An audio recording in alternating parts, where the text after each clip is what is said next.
আজকে আপনাদের সাথে কোনো রেসিপি নিয়ে হাজির হই না। আজকে শেয়ার করব কিভাবে মরিচ সংরক্ষণ করে রেখে খেতে পারবেন। আসসালামু আলাইকুম এভরিওয়ান, কেমন আছেন সবাই? আশা করি সবাই ভালো আছেন। আমি আলহামদুলিল্লাহ ভালো আছি। এখানে আমি হাফ কেজির উপরে মরিচ নিয়ে নিয়েছি, আর মরিচগুলা কিন্তু একেবারে ফ্রেশ। এখানে কোনো লাল মরিচ বা ভাঙ্গাচোরা মরিচ নেই। তারপর আমি যতটুকু নষ্ট আছে বেছে রেখে দিব। আর এখন যে মরিচের বোটাগুলো আছে সেগুলো ফেলে দিব।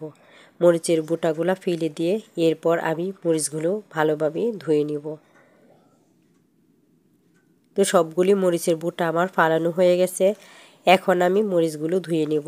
আর এখন এখানে দেখতেছি যে একটা দুইটা দাগ আছে মরিচে, তো সেটাও আমি সরিয়ে নিচ্ছি।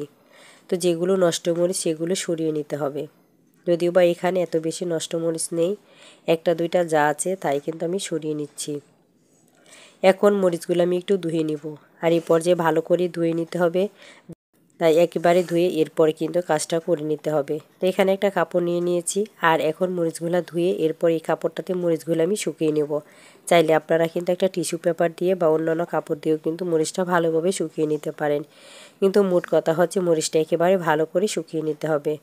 যেভাবে আপনাদের সুবিধা সেভাবেই শুকিয়ে নেবেন। সামনে যেহেতু রোজা আসতেছে, আশা করি ভিডিওটা অনেকের কাছেই ভালো লাগবে বা অনেকেরই অনেকটা উপকার হবে। তো মরিচটা দেখেন এখন আমি ভালো করে মুছে নিচ্ছি। বাজারে এখন প্রচুর পরিমাণে মরিচ পাওয়া যাচ্ছে, আর মোটামুটি একটু সস্তাও। তাই যারা রোজার জন্য মরিচ সংরক্ষণ করতে চান তারা কিন্তু এভাবে রেখে দিতে পারেন। যেহেতু রোজাতে আমরা মরিচ ছাড়া চলতেই পারি না, যদি এভাবেই রেখে দেন তাহলে দেখবেন যে রোজার মধ্যে কোনো টেনশনই থাকবে না, শুধু বের করবেন আর ব্যবহার করে নেবেন। তো দেখেন মরিচগুলো আমি ভালো করে একেবারে শুকিয়ে নিয়েছি, আর এটা এমনভাবেই শুকিয়ে নিতে হবে যে এক ফোঁটাও পানি না থাকে। তো এটা আমার শুকানো হয়ে গেছে। এখন আমি একটা বক্সে রেখে দিব। এক্ষেত্রে অবশ্যই একটা ভালো বক্স বাছাই করতে হবে, যাতে করে কোনো প্রকার বাতাস ভিতরে না ঢুকে। বাতাস ঢুকলে কিন্তু মরিচগুলো কালো হয়ে যাওয়ার সম্ভাবনা থাকবে।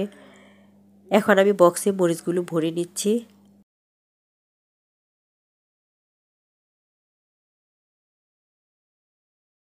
এরপর বক্সের ক্যাপটা ভালো করে লাগিয়ে ডিপে আমি রেখে দিব। এরপর যে মনে হচ্ছে মরিচের যে মাথার অংশটা, বোটার অংশটা একটু ময়লা রয়ে গেছে, তাই সেটাও আমি ফেলে দিচ্ছি। তো সবগুলো মরিচ আমি ঢুকিয়ে নিয়েছি।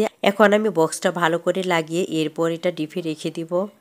আর যখন ইচ্ছা হবে তখনই কিন্তু এটা ফ্রিজ থেকে বের করে ব্যবহার করা যাবে। তা আমি এটা কিন্তু 7 দিন পর বের করে নিয়েছি।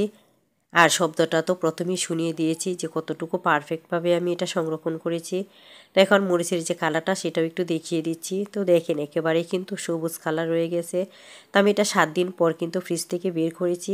তো আপনারা যারা মরিচ সংরক্ষণ করতে চান রোজার জন্য, তারা কিন্তু চাইলে এভাবে মরিচ সংরক্ষণ করে খেতে পারবেন। আশা করি ভিডিওটা অনেকের কাছে ভালো লাগবে। যারা মরিচ সংরক্ষণ করতে চান তাদের কাছে তো অনেক বেশি ভালো লাগবে। আর যেহেতু রোজাতে আমাদের মরিচটা একটু দাম চড়াই হয়ে যায়, তো সেই ক্ষেত্রে কিন্তু চাইলে এভাবে মরিচ সংরক্ষণ করে রেখে দিতে পারেন। আর রোজার মধ্যে শুধু বের করবেন, আর কিন্তু রান্নাতে বা যে কোনো ইফতারিতে ব্যবহার করে নিতে পারবেন। সেই ক্ষেত্রে যতটুকু ব্যবহার করবেন ততটুকু বের করে নেবেন, বাকিটা সাথে সাথেই ঢুকিয়ে রেখে দিবেন, যাতে করে বরফটা না গলে যায়। তাহলে কিন্তু নিতে গেলে মরিচগুলো নষ্ট হয়ে যাবে। ভালো থাকবেন, আল্লাহ হাফেজ।